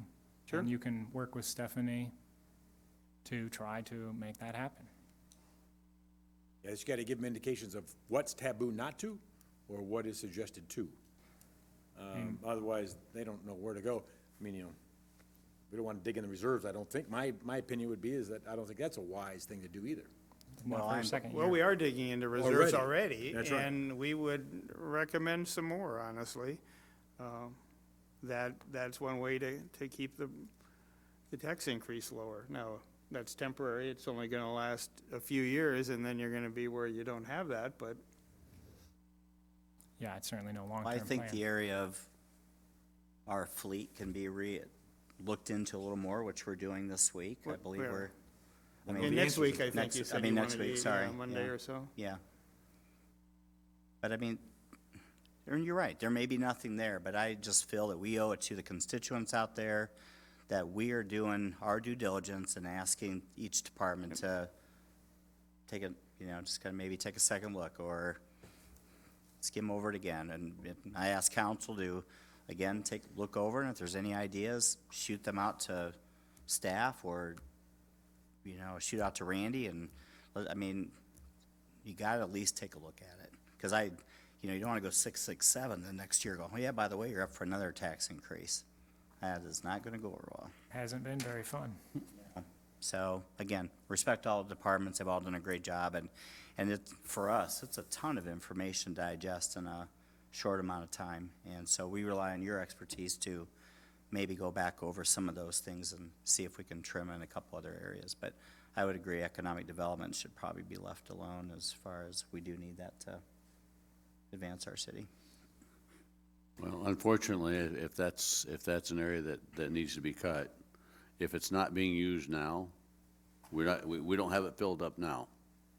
So I would say that is a viable option. Do I like it? No. It's less painful than some of the other options that are out there. I would rather have garbage picked up every other week than to slow down our development. Yeah, I think, what you were pitching to, I'm not sure how many people have been following what you've been discussing. We're at a very unique opportunity in our economic development here in Rock Island. A lot of projects are up in the air. A lot of nonprofits are planning some big capital projects within the city of Rock Island. If anything, we need a very robust community economic development and provide all the resources that we can so that we can keep our tax base low. The way to do that is to find creative, new, innovative partnerships. So I would hate to see that get cut. Just trying to find out where council's priorities are, and And I felt when staff came to us, and I apologize I wasn't here last week for the budget meeting, but I watched it. They have gone through the budget with a fine comb and have cut what they feel like they can cut. I mean, Alderman Parker and Alderman Shipp at the time, sitting on this side of the road, we remember this 2 years ago. It's never fun. We've raised taxes ever since I've been an alderman, but we want to keep that quality of the standard we have in Rock Island. We have to think creatively and forward as well. so the reason we brought that tax increase forward is because that's what came out of the 2-on-2 budget meetings. That overall, the aldermen said they would rather see a large increase this year with the hopes of no increase next year, rather than 3.75 this year and 3.5 next year. Well, you just said it, in the hopes of, there's no guarantee of that, and could become a big issue next year. You're banking on doing that, and I can't imagine going back to constituents next year and saying, yep, we're gonna raise you again. Well, the next year would be the year that you say no to an increase, and we figure out how to make it happen. I mean, you're the ones that make those decisions. How much of the $500,000 for street improvements, what percentage of the proposed increase is from that? What's a $500,000 do? Is that 4%? $500,000? 3.5%, 4%? That was the transfer of that's the the big part money of it. out of general fund. And if you remember, the 6.77, that finances that money that was moved out of the general fund to pay for streets. Right. So the 6% raise could be. This raise can be attributed to, you will actually see streets being repaired and fixed and built, reconstructed this year. And that's a direct result of us raising taxes, is to do the one thing that I get called out all the time about, is potholes in roads. When are we gonna start fixing those up? Well, you're not gonna see them being built and reconstructed because there's not that much money to do that. Well, there's more than there I was mean, I think last, there's well, like- there's more And than there was There's last a- year. Right, there's a And that's couple. it's a big right. chunk. So the point I was trying to make is we'll be able to see more trucks out there Right. repairing and maybe not building, but repairing and fixing things. And that will be a good indication of tax dollars are being spent. That's a huge increase. That's what taxes pay for. Well, correct me if I'm wrong, but our capital improvement plan that we just looked at, there were only 2 locations that we were spending that $500,000 in. Correct. Not a lot. Now, the $500,000 is going to, Patching. that's our contract, so they'll be working in every single ward. The $500,000 you're referring to was the additional MFT funds, that's correct, isn't it, Mike? So that was the additional motor fuel tax funds that are Okay, all right. coming Thank from you. the state. Thank you. So our funds are gonna go to the maintenance projects, asphalt patching, and I think Brick Street is in there, and concrete patching, and there's plans to do that in every single ward. Yeah, I guess my point of bringing that up was what I was saying earlier about being honest and transparent with our constituents, that we are the first and the most happy at a Rock Island Unplugged event to say, we allocated $500,000 to fix in the streets this year, right? I mean, this past year it was only $70,000 or something pathetic, and now, boom, look how we're allocating your money to fix the roads, which is great and a good thing to do, but then the follow-up with that is that we have to be honest with our constituents and say, but that means that we're gonna have to make up for the $500,000 shortfall in the general fund. But isn't the reality that the 5%, isn't the reality that motor fuel tax should go to fix the roads that the cars tear up? So I mean, I Absolutely. do struggle with the fact that we're reallocating $500,000 into roads, because my personal opinion is that motor fuel tax should have gone to the roads anyhow. It It- shouldn't have been diverted anywhere else to begin with. Yeah, I mean, that's the thing, is that somewhere in the history of Rock Island, or maybe it never was, maybe when the city of Rock Island initiated a local gas tax, it always went to the general fund. I'm not sure on the history, but at some point, somebody said, hey, I don't want to raise taxes, let's just take the money out of the roads and put it into the general fund, right? And this is swallowing that difficult pill and saying, okay, we recognize that we need to fix the roads. 500,000 isn't anywhere near. We saw in the presentation from Mike, I mean, we're supposed to be spending $20 million to fix up these roads. 500,000 is not getting it. But this is correcting, I don't know, maybe that's a mean way to put it, but this is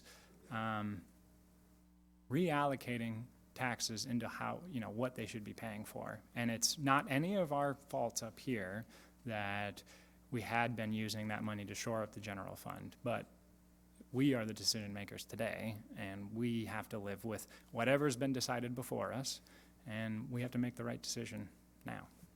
But I feel you. I mean, it's no fun to have to try to correct things or spend money where it should be being spent. But that's where, again, we can feel like we are, even though it may not be popular, it may not be an enjoyable thing to do, but at least I can think to myself and my constituents and say, I made the decision that maybe wasn't politically popular, but at least now local gas tax is going to fixing the roads. And I'm living with the consequences of that decision. Yeah, so I wouldn't say that it wasn't going into the Public Works Department, it wasn't going specifically to road projects. But certainly, the people working on the streets, that all those projects were more than 500,000. So it wasn't as if there wasn't any money going into Public Works, it just wasn't designated toward a specific project like it is now. That's the difference. Yeah. But didn't we the last couple of years have $0 allocated to road repair? No, well, we just did two very large projects, 18th Avenue and 38th Street. Last year, we had out of gaming, 173,000, and we had some others, so we probably had 400,000, you think, Mike, maybe total? 270. Before that, we had 400,000, and before that, maybe 800,000. And a couple years before that, we had 1.7 million. I mean, so. Mhm. Yeah, so we have allocated money. It's just we're getting to the point now where it's less and less every year. And I appreciate the dollars going into it, and so does Mike, so. Yeah, But so it's do- just, it does come at a cost. Well, if we're gonna be completely transparent, let's, with the number of phone calls that I've received, I would say less than 25 from my ward, which really isn't a large, what I would expect from a large group of individuals who are just unhappy. So, and again, I've fielded calls, I don't know how many the rest of the Representative Alderman have, what their number of calls have been. I just think that we do need to take a look at it. If you have some ideas, I'd like to see them. I'm not saying that the 6.67 isn't gonna happen. I'm just saying that I want to be able to look my constituents in the face and say, I did the best that I could, and these were things that I couldn't in good conscience vote against because they're very worthwhile projects that benefit the entire city. Not only the individual neighborhoods, but the city as a whole, as people come into Rock Island that say, hey, I want to, one complaint I had was about a park. Well, you have to have parks to bring people to Rock Island. You know, I don't like the roads. Well, you have to have roads to bring people to Rock Island, and all that comes at a cost. And unless you show me where the money tree is, I'll move next door and I'll take care of it. But we have to, you know, let's cut where we can. If you have some ideas, they don't even have to be good ideas. But if you have some ideas and we can look at them, you know, individually, so that we can come back, and if we have to have, I don't know if we're gonna have to have another meeting prior to the vote, to, you know, vote on the budget. If that's the case, you know, let's set it up. But at least we will have the time to look at the ideas, have an open forum, discuss it. Maybe that would be the hearing that Judith was talking about. So, I mean, you were given a few options on what different tax increases look like a while back. Do any of those appeal? I know no tax increase appeals to you, but were any of those more appealing than others? Obviously, the 6.6% is not appealing. I guess my feeling is it's not appealing. I mean, if that's what it is, then that's what it is. I'm just saying that I'm not happy with it. And I mean, it's like Alderman Poulos is saying, I need to be able to go back to my constituents and say, I asked the questions, I did my due diligence. These are the reasons why the tax rate is where it's at. Because I'll be honest with you, where I'm at right now, I'm really having a hard time saying, these are the reasons that it's there. And yeah, I get the motor fuel tax, you know, it hadn't been going there, now it's going there, but, you know, to some of my constituents, it feels like a double taxation. You know, okay, my taxes are going up to pay for my roads because we moved the motor fuel tax over, which is a tax that I'm already paying. So I'm paying the fuel tax, now my taxes are gonna go up because we moved the motor fuel tax to where it should have been in the first place. I mean, you know, and I just, if that's what it is, then that's what it is. And I will vote for that. I just have to ask the question, and I just have to ask. Because I will be honest with you, getting a budget book on a Friday that was organized for an audit, that I'm doing a hearing at on Monday with documents on the screen that I don't have, that I'm flipping back and forth trying to figure out how things were, was very confusing. It was really, really hard to come into that budget hearing knowing exactly what was going on. So I have spent this week reorganizing my book, so everything for each department is now together, so I can sit and I can look at the Martin Luther King Center, and all my documents are together, and I can look at the parks, and everything's together. So I actually had to rearrange my books to put it into a logical sequence for me to be able to fully look at a budget for each department, because otherwise, this is on page 81, this is on 159, this is on 256, and here's the summary that I have that's not attached to anything. So it took me a while, and yeah, this is my first year doing it, but it took me a while to be able to look at it, to actually be able to understand and digest it, and you know, and so here I am, 2 weeks later, a week later, sitting here saying, okay, now I kind of understand where we're at, and maybe the process should have started earlier. You know, maybe we shouldn't have, maybe, and I understand timing, we're short staff and all that. I'm just saying that for me, it's been a challenge. And I'm not dumb. So I would agree with you. I would think it would have been helpful going forward into next year. At this time, maybe those books could be handed out to us a little bit sooner and a little more organized, because I was the same. There was a screen up there with paperwork, and I'm trying to file in the book, and I'm looking around, and there's a couple of the other alder people or aldermen, alderwomen that were also trying to kind of keep track. And there was a lot of information being put out there, and it really wasn't put together very well, in my opinion. So. Typically, you do get those earlier, so next year you will get them earlier. and I'm not faulting anybody on it. No, you should, yeah. So you didn't get them soon enough. I agree If we didn't have, with that. if we didn't have the new allocation into motor fuel tax into roads, if we didn't have the legally required increase to our police and firefighter pensions, not even including IMRF, and if we didn't have our long-term bond debt from things like the police station and Watchtower Plaza, would we be considering a tax increase this year, generally speaking? No, we would not. So, I don't think. So what's in the tax increase? I mean, what's been laid out for you is $500,000 for roads, the increase in the pensions, and 2% increase to parks and 2% increase to library. that's it. And I think that's it, isn't it, Stephanie? Yeah, so, that's And what's, it's- that's what's, that's, really that's what we allocate the property tax for. Now, really, it all goes into one pot, and then, but that's, But if you when eliminate you those- look at it, That's right.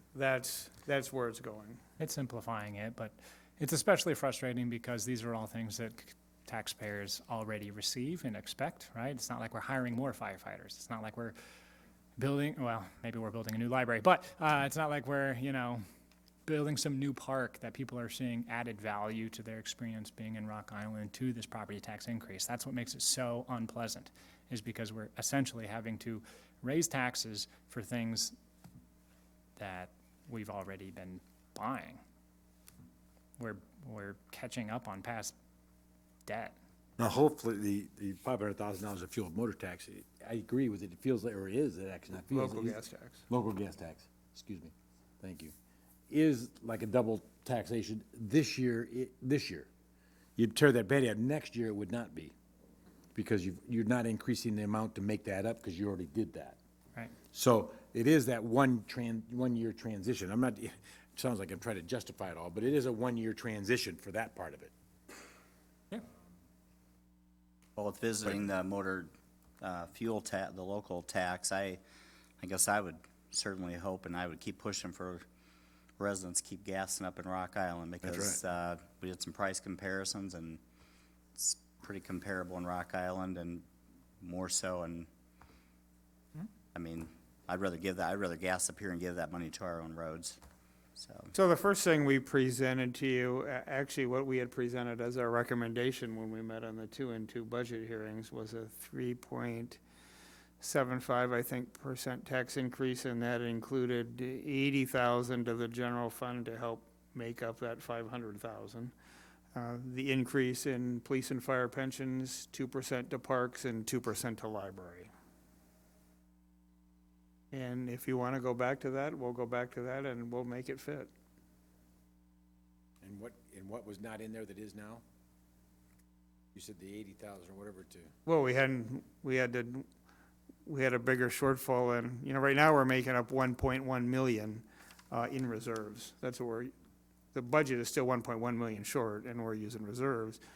That likely would have been more reserves, but we hadn't got to that detail. But if that's what you want us to shoot for, we'll shoot for that. You're not taking And more we'll out of get there. reserves to make it 3 point. Well, we might, if out of gaming, we took like 1.4 months, I think. Last year, did we do 3 months? So maybe we do 3 months again this year. What does that mean? That means that typically gaming money that was collected this year would sit in the bank in 2020 and be used in 2021. Now what we're doing is money that's collected this year is being used next year. Some of it, not all of it, but some of it. And we could use some more. It doesn't sit in the bank. Financially, it's nice to have that in the bank. It adds to our, we try to keep as close to 90-day reserves as we can, and that takes away from that, but that's something we can do. We don't want to get to being like the county with 30 days. We cash don't flow. want to, but again, this is gaming money, so it's not our general fund reserves, so we're using a mix of that this year, so the problem with that is you could do it again next year, and you could do it again the year after that, and then you can't do it anymore.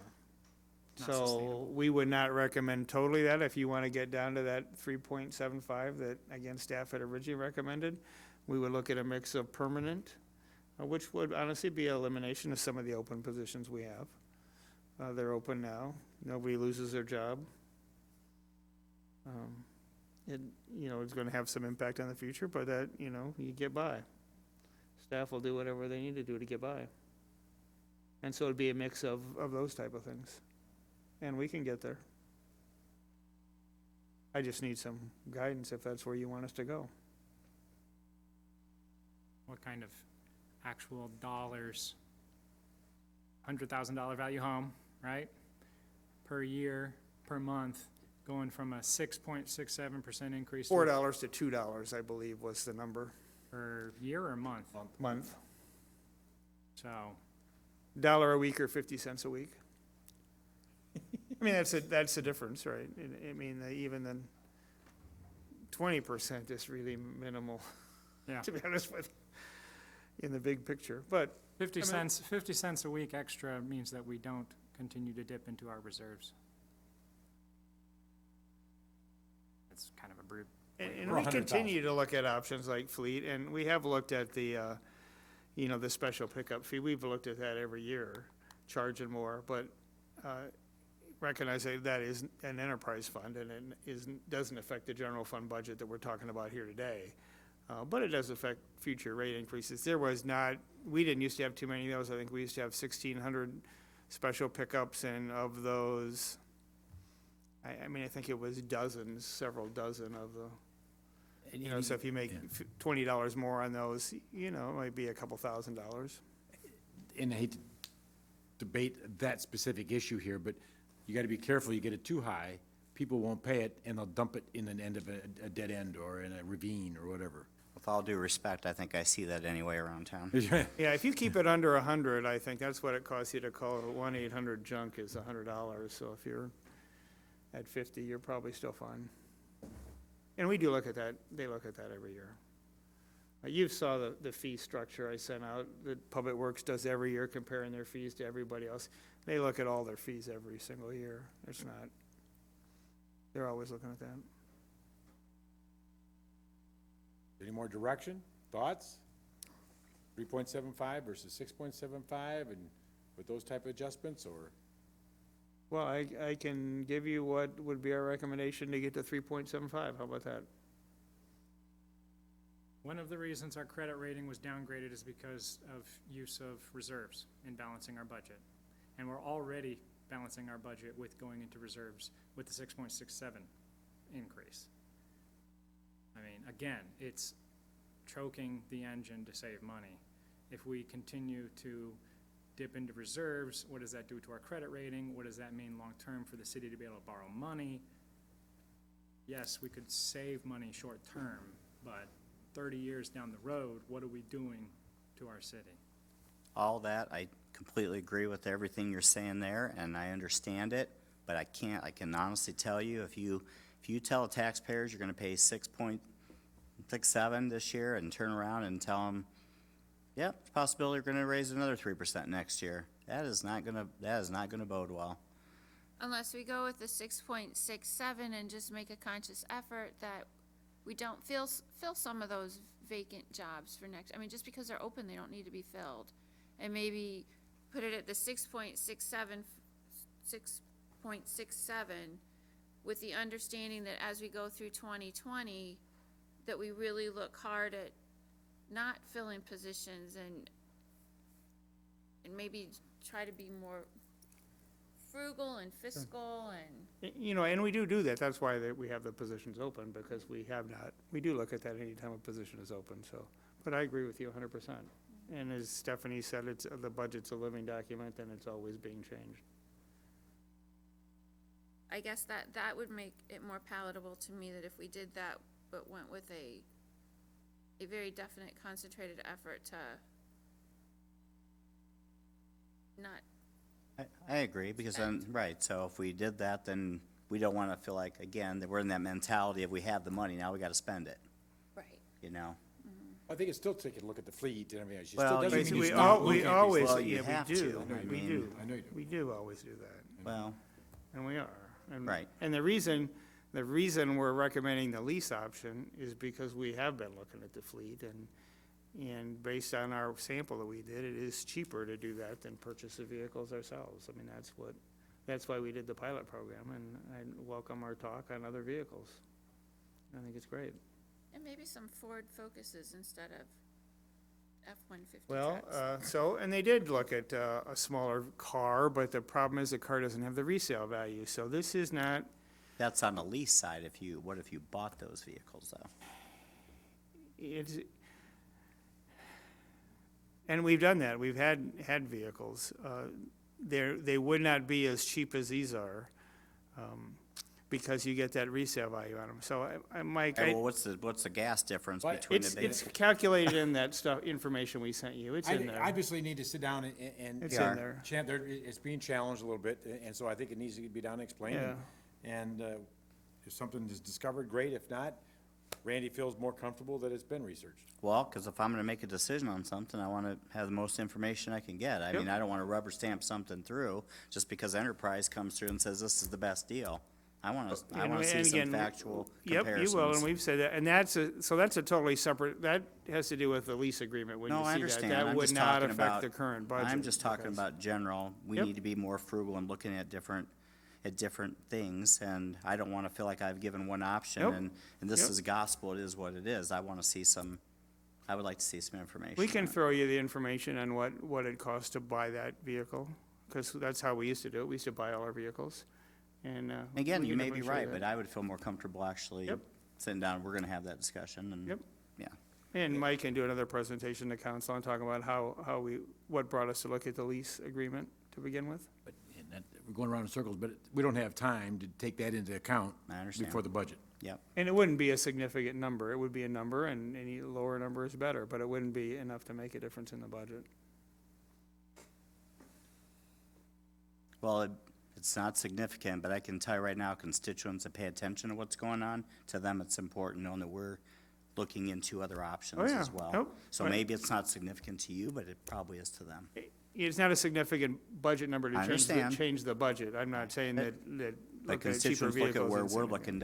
looking to, because half the emails that I've gotten is, where are we gonna cut some costs here? What are we gonna, I want them to know that this city council is looking at, some areas that maybe we can make some changes. And again, may not be able to do anything, but. Yeah. Just doing due diligence. Yep, Try to definitely. summarize it, because it's a big issue and everything else. The question is, do you and Stephanie have a indication or direction where to go next? If not, we need to then continue it, and, if it's, what the steps are. 6.67 with a goal of 0 next year. Let's hope our revenues are able to carry the Well, pensions. we have that, but we'll give you something else too to look at. I mean, you Mark, wanna you see got something else, you don't just wanna do that, you wanna see what. cuts Not would look like palatable, and- but, I would, there's always room for compromise. I would like to see it lower, this year, but again, I'm not totally opposed to going that route, providing that next year we can tell our constituents, this is our goal for next year, 0. And ultimately, remember, it's right here. So if it's 0, if this group is feeling that way, it's 0, and that's what we communicate, The thing, eventually, so. with all due respect, Mr. Mayor, it's not just us here, but it's our staff here. They have to be on board with it as well. And because we depend on them and their expertise. I would feel a lot more comfortable if they were buying in on it the same way. I don't think you may predict that far, but maybe. They've been all given, I know, the looks though, They'll buy into whatever whatever we years they've move been- forward with. Yeah, for 5 years, we had 0 was the directive, and staff so. made it happen. I mean, Okay. it costs Well, I guess I'm gonna, 10 years, yeah. I'm probably gonna just stay on course, but we've gotta make a concerted effort to get this to a 0 next year and to actually show that we're making some progress in developing this city, because they're just not gonna be happy if we do this and come next year, we've done nothing. I think that's unanimous around the table, that's for sure. All right, if there's nothing else, good for the cause. I don't want to cut it short, but we've been at it for a while. We are at item number 31. Executive session, 5 ILCS 120, Section 2, C21, discussion of minutes of meetings lawfully closed under this act, whether for purposes of approval by the body of the minutes or semi-annual review of the minutes as mandated by Section 2.06. Move to go into the executive session for the exception cited. Second. Move to second. Any discussion? Roll call. Alderman Hurt, Yes. Swanson, Yes. Parker, Aye. Pulis, Aye. Geenan. Aye. 5 ayes, no nays, motion carried.